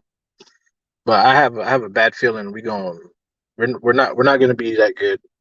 I think we might make the playoffs, but I don't know. Because that when you watch the brick by brick episode and you hear Kyle say we have 3 games in 12 days, but then they have the next 17 days off, like that's kind of brutal. Yeah, no, it definitely is. It's a rough way to start. Good thing in life they have slump busters, right? Like in high school we call them slump busters. Like I think Chicago's a slump buster though. You know what I mean? Like Chicago's the perfect slump buster, followed up by Seattle, who's also a slump buster. So I think at least that it kind of gives them some time to get on track. I think that's where I'm at with it. Yeah, and if he loses to Justin Fields, they're gonna be like, "Oh, Jimmy won against Justin Fields. Why can't Trey? He's supposed to be the best QB in his class." Da da da da. Yeah, but Justin Fields, at least he got to go through all those growing pains, and also playing in harsh conditions and stuff like that. I think from the jump, like Trey it's just been an unfair situation for him. When you look at the rest of the QBs that were projected to be starters from day one. Oh, for sure. For sure. Absolutely agree with that. I actually want to touch on this because I don't know. I said on Grant's channel yesterday I was watching. Okay, so somebody had asked me about Trey Lance and Fields. What does Trey Lance do better? And so I gave my list of things that I think Trey Lance does better. Oh man, you should see the chat when he spliced that video and then put it back out in his little clip. The chat hated me so much. Oh, Justin Fields this, Justin Fields that. You don't know what you're talking about. Yeah, you were like, nah, he actually he plays under center. He calls his own plays, his own protections and stuff like that. Yeah, you're breaking like certain things down that Justin Fields didn't do in at Ohio State. But it's funny, right? Because this fan base was big on Justin Fields. I get that. But let's not forget, Okay, Justin Fields started 10 games last year. In one of those games, he had 2 touchdown passes. He had 1 touchdown pass or less in every other game. Imagine if that was Trey Lance, or imagine in Trey Lance's first start if he had 1 net passing yard. Do you think this fan base would give him the grace that they obviously are giving to Justin Fields from afar? They think the world of Justin Fields still. They think off of this one preseason game, like, oh my God, I mean, he is the bee's knees. How did we pass on this guy? Were you saying that when he had 1 net passing yard? Were you saying that when he was throwing 7 touchdowns to 10 interceptions? I'm just curious, like, where are these people coming from? I don't get it. It's a weird thing that's going on based off of one preseason game. And I'll tell you what, I know they weren't saying it after the first preseason game. Like, everybody was real quiet. Yeah. But then we get a preseason game, right? Where mistakes happen there's a lot of preseason warriors that are supposed to be really good in this league that don't pan out, or vice versa. Happens every single year. And off of a preseason game, we're going to make these rash rush to judgment decisions. That's crazy to me. Yeah. Also, I don't think Justin Fields will be. I don't ever think he'll be a top 10. And maybe that's because I see who he's mentored by, and that's Cam Newton. Cam Newton is not he's a good guy, but as far as from a talent perspective, as what the league needs from QBs today, that's not who you should be going for mentorship. Cam's one of one, right? As far as what he No, brought. no, I'm not discrediting his MVP or No, anything. I know you're I'm not. saying as far as what the league needs from QBs today, Yeah. you shouldn't be going to him. Sure. No, that's totally fair. And I think Justin Fields is already a better passer than Cam ever was. So, like, that's not Justin Fields just should be the deep ball alone. Yeah. Off the deep ball alone, when I saw his pro day, I was incredible. like, yeah, incredible. Like, and this is, I want to be clear. Like, I like Justin Fields a lot. If Justin Fields was on this team, I'd have been cool with it. Me too. I would have been cool. I would have been fine with that. But it's just a weird turn of events, like how a whole preseason game can wipe out what we've actually seen in the league. I don't know, man. It's crazy to me. These takes are just out of left field. It's bizarre. And Kyle, we need to somebody needs to tell Kyle to stop drafting running backs. just stop drafting them, because the ones that go undrafted that you pick up are always end up better than the ones you draft. Always. Yeah. Absolutely. Outside of Frank Gore, who else? Like, Carlos Hyde, he never had 1,000-yard season with us. Never. And I betted money on the season that he hurt his knee. I think it was the last season he was with us. I was like he's gonna have 1,000-yard season. I think I bet like $75. And sure enough, the last game, he was like 12, 13 yards shy of 1,000, and I lost that money. That's the way it works, man. That's I swear they always know something that we don't. They always know something we don't. Yeah, and like they kept calling him Carlos Cowhide and stuff like that. Yeah, It was just bad, man. But yeah, Kyle, he should just let his team, like his staff, just deal with the running backs, because like Grant says, like if they have one big game and he just falls in love with that one game, he doesn't really see how they could be implemented into what he's trying to do with this team. Yeah, he's kind of over, right? Like, guys he's taken one in the 4th round of Williams, TDP in the 3rd, which, I mean, jury's still out on him, but we know they passed up on some good players, it seems. And then Sermon, like, so far he's 0 for 2, and maybe he ends up 0 for 3 here. But you got Elijah Mitchell and Mason and Hasty and Jeff Wilson. Yeah, Mostert, you're pulling guys out of everywhere. Big time. Everybody who's been big time with his running game has been undrafted. Everyone. Yeah, it's true. That was true. So, why do you keep spending 2nd and 3rd round picks on running backs? Like, for what? Those could go to O linemen, corners, safeties, receivers, or a legit linebacker. Like, we could probably get another Fred Warner or freaking who's another person that got picked up that was real good after the 1st round? I mean, first of all, just in this draft, I don't know if people have been watching Nick Cross for the Colts, the safety that was sitting there that a lot of people wanted to be drafted instead of TDP.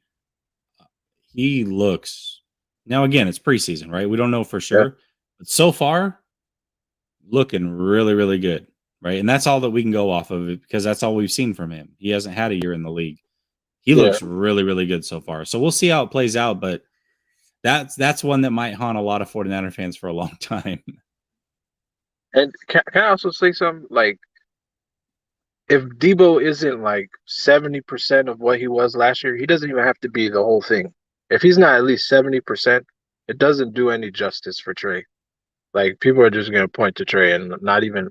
I mean, occasionally, like, people who like look at the game for what it is, they'll say, like, he's not performing up to what he used to. Like, it's not going to be beneficial for Trey either, because you can have a bad O line and then what is supposed to be your latest receiver, and the offense is supposed to run through him as well. Right. Yeah. I mean, Debo's that dude, right? So it'll be interesting, man. I think this season you might be saving yourself a lot of frustration. You really might be, but you also might miss out on something great. And that's what I worry about. So I'm gonna keep you updated. You keep watching the shows, Yes. then we'll tell you what's going on. And when it gets really good, because it will, because Trey's gonna be great, you got to start watching again. All right. Yeah. Yeah, but that was the news I wanted to tell you, and also ask you for some type of fatherly advice in the beginning.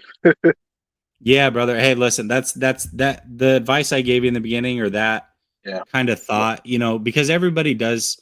I feel like everybody says that same thing, like, oh, being the father, it's the best thing. It'll change you.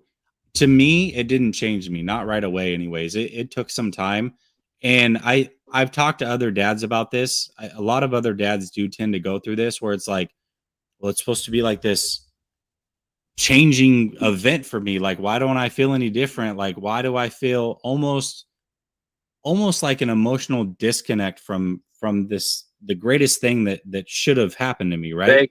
Thank you for saying that, because that's exactly what I'm going through right now. Yeah, so you're gonna have that, and that's normal. And like I said, I mean, baby's gonna want mom early on. It's all about mom. So don't feel weird or bad for having this emotional disconnect. Don't let it get to you.